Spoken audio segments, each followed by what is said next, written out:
Greater Hyderabad నగరాన్ని నలువైపులా విస్తరించేందుకు తెలంగాణ ప్రభుత్వం కసరత్తు చేస్తోంది. రాబోయే 30-40 ఏళ్ల అవసరాలను తీర్చడంతో పాటు దేశ విదేశీ నగరాలను మించి వృద్ధి నమోదయ్యేలా హైదరాబాద్ను డెవలప్ చేయాలని సర్కార్ భావిస్తోంది.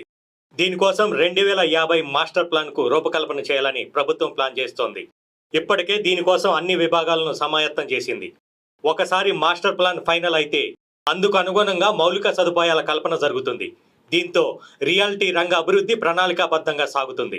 2050 మాస్టర్ ప్లాన్ కోసం ప్రభుత్వం తీసుకుంటున్న చర్యలను స్వాగతిస్తున్నాయి ఇండస్ట్రీ వర్గాలు. ఎక్కడెక్కడ ఎలాంటి అభివృద్ధికి భూములు కేటాయిస్తారనేది ముందుగానే తెలుస్తుంది. వృద్ధికి ఆస్కారం ఉన్న ప్రాంతాల్లో రియాలిటీ మార్కెట్ పెరగడంతో పాటు కొనుగోలుదారులకు ఎలాంటి ఇబ్బందులు లేకుండా మౌలిక సదుపాయాలు కూడా పెరిగే ఛాన్స్ ఉందని ఇండస్ట్రీ వర్గాలు అంచనా వేస్తున్నాయి. దీంతో ప్రభుత్వం ప్రతిపాదిస్తున్న మాస్టర్ ప్లాన్ 2050 అమలు గ్రేటర్ హైదరాబాద్లో రియాలిటీకి చక్కని ఊతం ఇచ్చే ఛాన్స్ ఉందంటున్నారు ఇండస్ట్రీ ఎక్స్పర్ట్.